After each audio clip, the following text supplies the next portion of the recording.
लोग मेवाड़ के इतिहास पर लगातार सीरीज बनाते हुए आ रहे हैं और मेवाड़ के इतिहास के अंतिम वीडियो जो मैंने आपसे पहले अपलोड कर दिया है, वहां मैंने आपको मेवाड़ के अंदर जैसे ही रावल शाखा का अंत होता है, राणा शाखा की शुरुआत होती है और राणा शाखा बोले तो सिसोदिया राजवंश की शुरुआत होती है। राणा हमीर को हमने पढ़ा था। आज के इस वीडियो में हम लोग, चूंकि राणा हमीर की 1364 के अंदर मृत्यु हो जाती है और 1364 में राणा हमीर के बाद ये राणा शाखा है, सिसोदिया साम्राज्य है मेवाड़ का, ठीक है ना। तो राणा हमीर का एक पुत्र है, राणा हमीर का एक पुत्र है, वो इसका उत्तराधिकारी बनता है और राणा हमीर का जो पुत्र जो इसका उत्तराधिकारी बनता है उसका नाम है छेतर सिंह।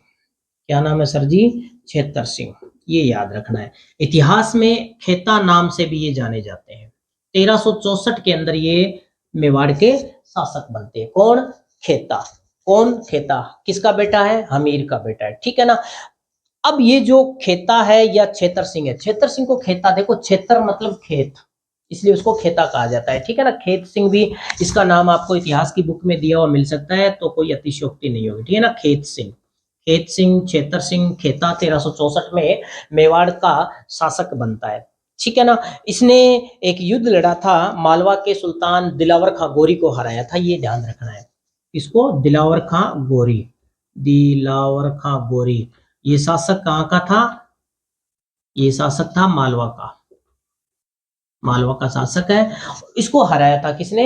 खेता ने, ठीक है ना। अब ये जो खेता है, इस खेता के बहुत सारे पुत्र थे, ठीक है ना, बहुत सारे पुत्र थे, जिनमें मुख्य रूप से कहते हैं कि 7 इसके मेन जो महारानी है उसके बेटे हुए और कई इसके औरस पुत्र थे, कई औरस पुत्र थे। सर जी ये औरस पुत्र क्या होते हैं? ठीक है, जिनकी संख्या पता नहीं है। 7 तो इसके बेटे थे, उन 7 बेटों में जिन्होंने शासन आगे किया था उन पर तो अभी हम लोग चर्चा करेंगे। ये औरस पुत्र कौन थे और इनके बारे में मैं आपको क्यों बता रहा हूं? क्योंकि खेता के औरस पुत्रों में मेन जिनकी चर्चा इतिहास में आगे हम लोग पढ़ेंगे वो है चच्चा और मेरा। ये दो इसके पुत्र थे, चच्चा और मेरा। और ये दोनों जो पुत्र थे, कहते हैं कि खेता की एक अवैध रानी थी, प्रेमिका कह सकते हैं, अवैध प्रेमिका, ठीक है ना। और प्रेमिका होती है, अवैध तो क्या होती है? प्रेमिका थी, जिसका नाम था कर्मा। क्या नाम था सर जी? कर्मा। उस कर्मा की ये अवैध संतान है, चच्चा और मेरा। इसको क्यों याद कर रहे हैं? क्योंकि चच्चा और मेरा ने, कहते हैं एक को कोई पवार था, उसके कहने पर अपने भतीजे, आगे पढ़ेंगे हम इतिहास में, मोकल की हत्या की थी चच्चा और मेरा ने। अगर आप इतिहास को जानते हैं तो आपको पता होगा, इसलिए चच्चा और मेरा को पढ़ना पड़ता है इतिहास में, ठीक है ना। है कौन ये? खेता के पुत्र है, वास्तविक पुत्र नहीं है, ठीक है ना। ये इनकी अवैध संतान है जो इनकी प्रेमिका कर्मा की कोख से पैदा हुए। आइए बात समझ में, ठीक है ना। ये अब खेता के बारे में और ज्यादा आपको कुछ नहीं जानना है। राणा हमीर की संतान है, पहली बड़ी बात तो ये है।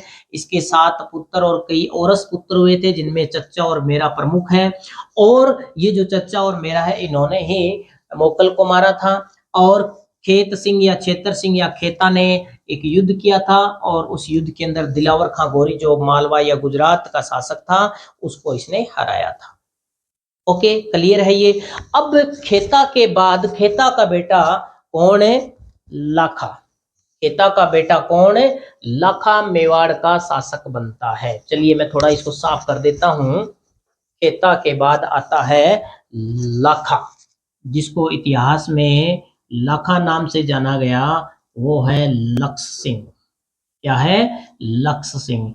अब राणा लाखा है ये, ठीक है ना, क्योंकि लक्ष्य सिंह नाम भी आपको उटपटांग लग रहा होगा, लाखा भी उटपटांग लग रहा होगा, लेकिन जैसे ही राणा लाखा नाम लिखते हैं ना तो बहुत सारी बातें कंपटीशन की तैयारी करने वालों के दिमाग में फटाफट आ जाती है कि समझ गए भाई कि राणा लाखा कौन है, ठीक है ना। ये जो लक्ष्य सिंह है, राणा लाखा है, कहते हैं कि इस टाइम एक काम तो ये हुआ कि मेवाड़ के अंदर उदयपुर के पास में जो जगह है जावर, जावर, ठीक है ना। जब आप खनिज संसाधन पढ़ते हैं तो जावर को वो पढ़ना पड़ता है। ये राणा लाखा का सौभाग्य है कि उसी के शासन काल के दौरान जावर के अंदर चांदी नीचे खान में पाई गई, तो जावर की खानों का जो पता है वो किस टाइम लगता है, राणा लाखा के टाइम में। ये बात आपको ध्यान में रखनी। जावर है कहाँ पर, उदयपुर के पास में ही है, फेमस है चांदी के लिए, ठीक है ना, चांदी की खान है जावर के अंदर। ये आपको मैं थोड़ा सा दोबारा रिपीट कर देता हूँ। अमीर, अमीर का बेटा कौन हुआ सर जी, हुआ खेता। खेता का बेटा कौन हुआ जी, हुआ लाखा। खेता को खेत सिंह या क्षेत्र सिंह बोलते हैं, लाखा को लक्ष्य सिंह बोला जाता है, ठीक है ना। और ये राणा लाखा के टाइम की सबसे बड़ी उपलब्धि क्या है, इसकी नहीं कहूंगा मैं, सबसे बड़ी उपलब्धि है मगरा के अंदर जो जावर की खाने हैं उनका पता चलता है। जावर जो कि चांदी की खाने हैं उनका पता चलता है, ठीक है। एक बात तो ये। दूसरी बात, राणा लाखा के टाइम में पिछोला झील का निर्माण होता है। इस झील का निर्माण होता है, पिछोला झील का निर्माण। पिछोला झील पिछू नाम के बंजारे ने, अगर याद आ गया, जब हम झीलें पढ़ेंगे तो बताऊंगा, बाकी मैं यहाँ थोड़ा सा बता देता हूँ। पिछोला झील का निर्माण किसने करवाया, पिछू नाम का बंजारा था। पिछू नाम का एक चिड़ीमार बंजारा था, उस चिड़ीमार बंजारे ने पिछोला झील का निर्माण करवाया। और ये जो चिड़ीमार बंजारा है इसने ही पिछोला झील का निर्माण क्यों करवाया, क्योंकि इस बंजारे के पास में एक बैल था, वो मर जाता है, उस बैल की स्मृति में पिछोला झील का निर्माण होता है। Is that clear. पिछोला झील का निर्माण पिछू नाम के बंजारे ने अपनी बैल की स्मृति में, जो उदयपुर के महल है जिनको विंडसर के महल कहा गया है, उनके महलों के ठीक पीछे पिछोला झील का निर्माण हुआ। दो कारण है पिछोला झील का नाम पिछोला पड़ने के पीछे। एक तो ये उन महलों के पीछे उसकी वजह से इसका नाम पिछोला रखा गया, और दूसरा पिछू नाम के चिड़ीमार बंजारे के द्वारा इस झील का निर्माण करवाया गया, उसकी वजह से इसका नाम है क्या पड़ा, पिछोला, ठीक है। अब जिस टाइम राणा लाखा मेवाड़ पर शासन कर रहा है, थोड़ा सा मैं इतिहास को करवट दिलवाता हूं। मेवाड़ पर कौन शासन कर रहा है, राणा लाखा। राणा लाखा का एक पुत्र है जिसका नाम है चूड़ा। क्या नाम है, चूड़ा। मैं इसके आगे भी राणा लगा देता हूं क्योंकि इनके वंशज या यहाँ जो चल रहे हैं उनके नाम के आगे राणा शब्द लगता था। राणा चूड़ा, ये राणा लाखा का बेटा है, ठीक है। दूसरी तरफ मैं आपको लेके चलता हूं मारवाड़ में। कहाँ लेके आता हूं, मारवाड़ में। अब मारवाड़ में मैं क्यों लेके आ रहा हूं, मारवाड़ बोले तो जोधपुर, जोधपुर बोले तो मंडोर, क्योंकि प्रमुख राजधानी तो मंडोर ही थी, और मारवाड़ का जो शासन था वो मंडोर से ही चलता था। ये तो बाद की बातें हैं, राव जोधा को भागना पड़ा था और जोधपुर जाकर उन्होंने बसाया था, ये बाद की बातें 1459 में, ठीक है ना। तो पहले तो मंडोर ही था जो कुछ था। तो मंडोर के अंदर जिस टाइम यहाँ मेवाड़ में राणा लाखा शासन कर रहा है, उस टाइम मंडोर का जो शासक था, उस शासक का नाम क्या था, उस शासक का नाम था राव चूड़ा। क्या नाम शासक था, वो था राव चुंडा। कौन था, राव चुंडा, ठीक है। राव चुंडा के दो संतान हैं। एक संतान का नाम जो लड़की है उसका नाम है हंसाबाई, और दूसरी जो संतान जो लड़का है उसका नाम है रणमल। कहते हैं कि किसी छोटी मोटी बात को लेकर रणमल नाराज हो जाता है अपने बाप से, और नाराज होके रणमल चला जाता है मेवाड़ के शासक राणा लाखा की शरण में। राणा लाखा की शरण में आ जाता है रणमल। रणमल राणा लाखा के लिए सेवा करता है, और राणा लाखा का एक बेटा है, उसका नाम भी है चूड़ा। वो चुंडा कह दो, इसको चूड़ा। ये जो राजकुमार चूड़ा है ये राणा लाखा का पुत्र है, ठीक है ना। तो रणमल और राणा लाखा का पुत्र राजकुमार चूड़ा, ये दोनों साथ ही वहां मेवाड़ के अंदर राज कार्यों में काम कर रहे हैं, ठीक है ना। अब कहते हैं कि रणमल अच्छी तरह से इसके पूरे खानदान को समझ जाता है राणा लाखा के, और इसके मन में आती है कि यार राजकुमार चूड़ा सुंदर भी है, अच्छा खानदान भी है, तो क्यों ना मेरी बहन हंसाबाई की शादी जो है वो रणमल के इसके साथ राव चूड़ा के साथ करवा दूं, राजकुमार चूड़ा के साथ करवा दूं। तो ये रणमल वापस जाता है अपने पिता राव चूड़ा को बोलता है, पिताजी भी इस बात से स्वीकार कर लेते हैं कि चलो ठीक है भैया, आपने तो आपका पूरा खानदान देखा हुआ है, हंसाबाई बेटी हंसाबाई की जो शादी है वो राजकुमार चूड़ा से कर देते हैं। तो कहते हैं कि एक दिन दरबार लगा हुआ था, दरबार के अंदर राजकुमार चूड़ा तो था नहीं, राणा लाखा था, और इधर रणमल तो मंडोर ही रुक गया। कहते हैं कि राव चूड़ा अपने रिश्तेदारों को लेके फॉर्च्यूनर बुक करवाई और चले जाते हैं हंसाबाई के नारियल को लेके राणा लाखा के दरबार में। वहां जाके, क्योंकि राजकुमार चूड़ा के हाथ में नारियल देना है, उसके साथ हंसाबाई का विवाह तय करना है। और कहानी ये होती है कि राजकुमार चूड़ा वहां उपस्थित था नहीं, रणमल साथ आया नहीं था, और इनको लगा, क्योंकि रणमल ने थोड़ा उस आइडिया बता दिया होगा, शकल सूरत बता दी होगी, चश्मा लगाता है, तिलक लगाता है, ऐसे वैसे करके जैसे भी हो, ठीक है ना। तो फिर ये आते ही इन्होंने क्या किया, नारियल जो राजकुमार चूड़ा के हाथ में देना था, वो नारियल किसके हाथ में दे दिया, राणा लाखा के हाथ में। थोड़ी देर में वहां पर राजकुमार चूड़ा पहुंचता है, आते ही सोचता है कि यार ये तो रजिस्ट्री तो गलत हाथों में हो गई। अब सन्नाटा छा गया दरबार में। दरबार के जो वरिष्ठतम लोग हैं उन्होंने कहा कि यार चलो ये कोई बात नहीं, गलती से हो जाता है, राजकुमार चूड़ा को नारियल दे दो। लेकिन राजकुमार चूड़ा ने कहा कि इट्स इम्पॉसिबल, ऐसा नहीं हो सकता, अब तो जिसके हाथ में नारियल गया है उसी के साथ शादी करनी पड़ेगी।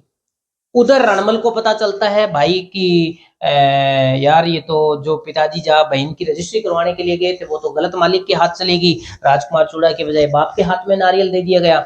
अब ये भी आता है, और इसके आने के बाद यहाँ राजकुमार चूड़ा जब राजी हुआ कि कोई दिक्कत नहीं है, हंसाबाई की शादी मेरे पिता से करवा दो, उसकी वजह से राजकुमार चूड़ा को या राणा चूड़ा को मेवाड़ का विषम पितामह कहा गया। क्यों कहा गया विषम पितामह, ये इसलिए विषम कहाँ लिख दिया मैंने, मेवाड़ का विषम पितामह, ठीक है ना, मेवाड़ का भीष्म पितामह। अब ये भीष्म पितामह क्यों कहा गया, क्योंकि ये नारियल जब उल्टा उसके पिता के हाथ में गया, तो इस राजकुमार चूड़ा ने उस टाइम एक प्रतिज्ञा ली थी कि आज के बाद मैं कोई शादी नहीं करूंगा, किसी के साथ शादी नहीं करूंगा, और इसने अपना वचन निभाया भी। तो ये प्रश्न बहुत बार पूछा गया है कि मेवाड़ का भीष्म पितामह किसको कहा जाता है, तो वो राजकुमार चूड़ा को कहा जाता है। लेकिन इतनी ऐसे ही, क्योंकि बेटा ही एग्री हुआ है ना, उधर ये भाई है, ये थोड़ी एग्री हो जाएगा हंसाबाई का। तो रणमल ने एक बात अटका दी बीच में कि मेरी बहन हंसाबाई की जो शादी है वो राणा लाखा आपके साथ महाराज तभी हो सकती है, मेरी इस शर्त को आप मान लो। तो कहते हैं कि रणमल ने शर्त रखी थी राणा लाखा के सामने, वो शर्त ये रखी थी कि मेरी बहन हंसाबाई कि कोख से जो भी संतान पैदा होगी, आपके बाद में वह संतान ही मेवाड़ का उत्तराधिकारी बनेगी। ऐसा नहीं है कि आप राजकुमार चूड़ा को उत्तराधिकारी बना दो या किसी और को बना दो, नहीं, मेरी बहन हंसाबाई की कोख से जो संतान पैदा होगी वह संतान ही इसकी आगे उत्तराधिकारी बनेगी, ठीक है ना। अब इस बात को राणा लाखन ने भी स्वीकार कर लिया और राजकुमार चूड़ा ने भी स्वीकार कर लिया, क्योंकि राजकुमार चूड़ा ने तो ये प्रतिज्ञा ही ले ली थी कि मैं आगे शादी करूंगा नहीं, तो इसके तो आगे फिर कोई संतान की बात ही नहीं है। और राणा लाखा को एक, अब मान लीजिए कि एक बूढ़े को जवान लड़की मिल रही है, तो ये भी तो मर्द मर्द होता है, मैन विल बी मैन, तो स्वाभाविक सी बात है कि इसने भी स्वीकार कर लिया। तो कहते हैं कि टाइम के अनुसार हंसाबाई की कोख से एक संतान पैदा होती है, और उस संतान का नाम होता है, जो इतिहास में बहुत फेमस संतान हुई थी, क्या नाम होता है, आपने गेस कर लिया होगा। हाँ, हंसाबाई की कोख से मतलब राणा लाखा की एक दूसरी पत्नी जो रणमल की बहन है, मारवाड़ की राजकुमारी है हंसाबाई, इनकी एक संतान पैदा होती है जिसका नाम है मोकल। जैसी कि एग्रीमेंट हुआ था, जैसा कि उस समय ये फैसला लिया गया था, उस फैसले के अनुसार, उस शर्त के अनुसार मोकल को उत्तराधिकारी बना दिया गया। आई बात समझ में, मेवाड़ का उत्तराधिकारी किसको बना दिया गया, मोकल को।